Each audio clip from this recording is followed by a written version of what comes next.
Mr. Russ Ells. Yay, Russ!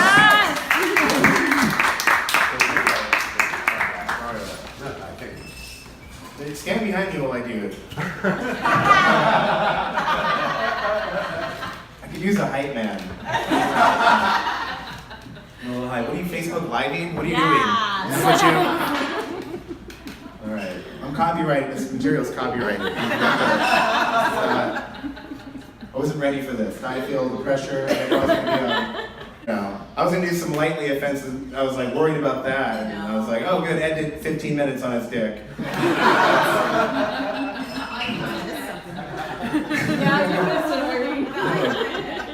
Alright, I'm gonna tell you ladies a little about myself.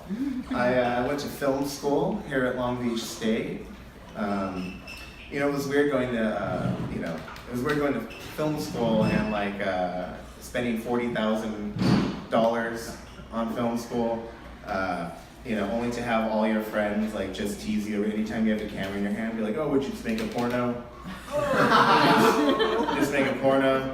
It's insulting. I spent all that money. Like if I wanted to make pornography, I just would have bought a GoPro and a head strap. I would have saved myself $39,500 exactly. I took a screenwriting class with the guy who wrote Hotel Rwanda. It was cool taking a class with an Oscar-nominated writer, but the only feedback he gave me on my screenplays was more genocide. And I was like, all right, I need the grade, but this is going to be a really weird romantic comedy. But it was tentatively titled 4 Weddings and a Mass Funeral. I feel like someone just pulled out pictures of their grandkids. Like that's what that sounded like. Let me see little Billy. Let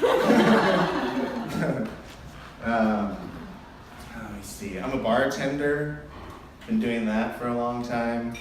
I feel out of place though because I don't watch football, and that's the first thing any guy says when they walk up and they sit at your bar is they're like, hey, what's your team?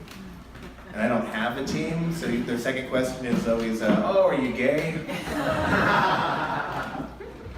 And there's no convincing a guy like that you aren't gay, an alpha like that. So when they ask me what my team is, I just tell them, Team Jacob. And then if they get a Twilight reference, I accuse them of being gay. Let me see. I had something weird happen to me on the bus the other day. And this is a little story I'm working out, so bear with me. My car broke down, and I dropped it off, and I was an idiot and turned off the location services on my phone, and I couldn't get an Uber, and I was like kind of a rough neighborhood. Like there was a lot of people on bicycles, and they didn't seem like they had anywhere to go, right? Like that's always terrifying, right? And so I got on the bus. I was like, I think that one goes to the beach. I got on the bus, and I'm a germaphobe, and I'm a paranoid person. I just don't like, I don't know. Okay, I don't like being around poor people. God damn it. I'm in Laguna Beach. If there's one place I can say that, it's Laguna Beach. Poor people make me nervous. Like I give them change sometimes, but I kind of throw it so they don't touch my hands. Like I'm very generous, but I don't like, there's nowhere to wash my hands nearby. I don't even know where I was. I got on like a little tributary there. Corbin, where was I? You took a bus. I took a bus. Okay.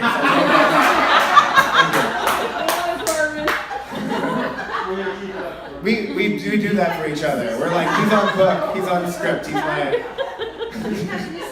he's my script assistant. Yeah, thank you.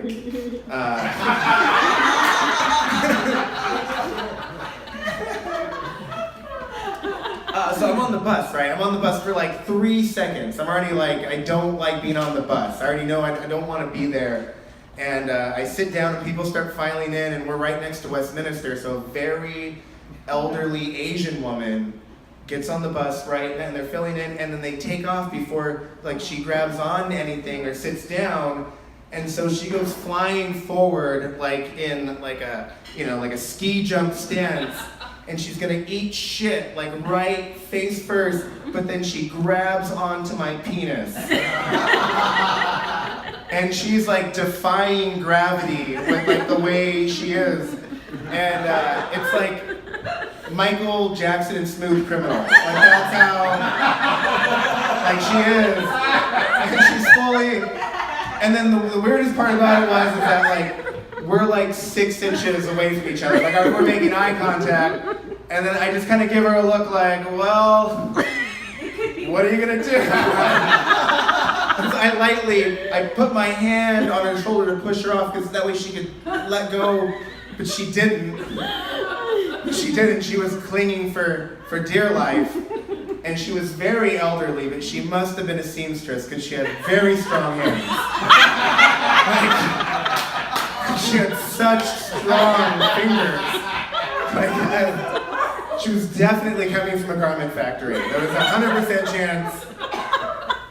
And so the bus rights itself, and she looks at me blankly, and then she just walks to the other end of the bus like I farted or something. Like there was, like I had done it, she looked at me like I had done it to her. Like, we're in this extreme situation. I'm like, should we at least exchange emails or something? Like, I feel like if you were like almost in a plane crash with someone, you'd at least get their phone number, right? We should at least text.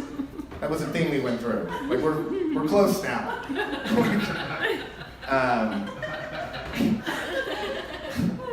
I was thinking about this the other day because the Justice League. This is a weird thing for me personally because my mom's cousin was Linda Carter, the first Wonder Woman on TV. But I never met her. Like when she got money and stuff, she's like, fuck the Mexicans in my family. Like she only talked to the whites. My mom was the Mexican side of the family. She didn't. They're gonna ask me for money. She like this whole thing. But so they never really talked about her growing up. But it's always surreal, seeing that on screen. You're like, oh yeah, like it's my mom. They hung out when they were like little kids or whatever. But like my mom. Had like a whole different life, like she quit a job at Boeing to take care of kids, to raise a family and stuff, and she always lived in the shadow of her cousin who was like Wonder Woman, and then I kind of know what it's like because I have like a bachelor's degree from Long Beach State for film, and I have a cousin that's an architect, and I'm miserable.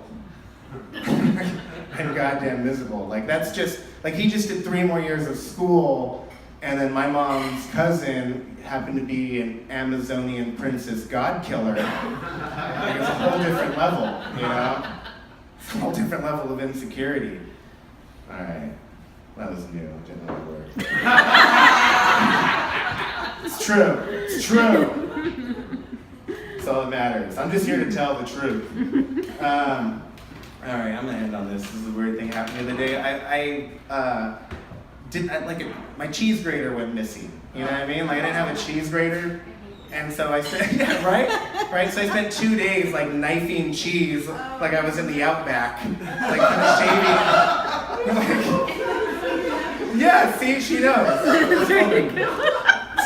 So I made a trip like just to the Ace hardware store for a grater, and I go to the counter with the grater. And there's like this kind of old dopey guy, and he's like, "Oh, what are you making coleslaw?" I guess I'm making a lot of coleslaw. I just usually buy my coleslaw, And I'm like, "Oh, I never even thought about, man. That's the whitest shit I've ever heard." Like, come on, no, we grate cheese for quesadillas, like delicious food. Like, we use this thing to make delicious food, not your mayonnaise-based disgusting. I just had to break with this guy. I'm like, no, I was gonna grate some cheese. And he's like, oh, cheese. Oh yeah, I guess you could use it for that too. Like, all right, I met my first serial killer. Is what I'm trying to say. All right, thank you so much.